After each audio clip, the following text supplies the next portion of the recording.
त्यानंतर एक मोठी बातमी. पिंपरी चिंचवडमध्ये मोशी कचरा डेपोजवळ इमारत दुर्घटनेमध्ये 8 जणांचा मृत्यू झालाय. अजूनही एक जण ढिगाऱ्याखाली असून त्यांना बाहेर काढण्याचं काम सुरू आहे.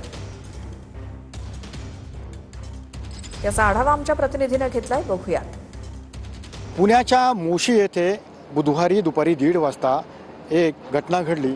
कचऱ्याचा जो डेपो आहे त्या डेपोमध्ये असलेल्या इमारतीवरती कचरा पडला आणि अतिशय मोठी अशी दुर्घटना या ठिकाणी घडली. आणि या दुर्घटनेमध्ये जवळजवळ 23 जण अडकल्याची माहिती या ठिकाणी खरं तर मिळालेली पाहायला मिळते.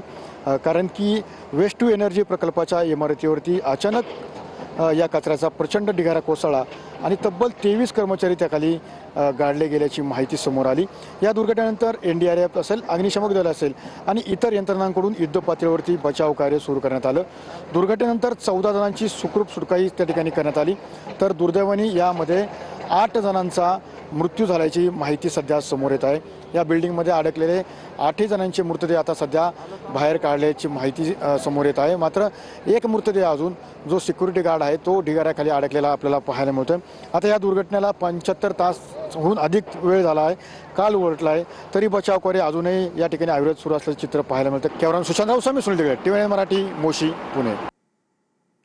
तर याच मोशी इमारत दुर्घटनेत बचावलेल्या विजय सपकाळ यांनी एक थरारक किस्सा सांगितला. इमारतीतून सुखरूप बाहेर पडलेल्या कर्मचाऱ्यांना आपबीती सांगितली. जिवंत वाचणार नाही अशी खात्री पटल्यामुळे पत्नीला मोबाईलवरनं सेल्फी, व्हिडिओ आणि मेसेज पाठवला होता, अशी माहिती विजयने दिली. माझ्या पायावरती ते वजन होतं स्लॅबचं सगळं काही. टीम आली पण होती, रेस्क्यू टीम आमच्याकडे 7 वाजता. पाणी वगैरे देऊन गेले ते. त्यांनी ती कंडिशन बघून ते बोलले की आम्ही येतो. त्या मदत कार्यास त्यांचं चालू असल्यामुळे त्यांना येणं जमलं नाही, आले नाही.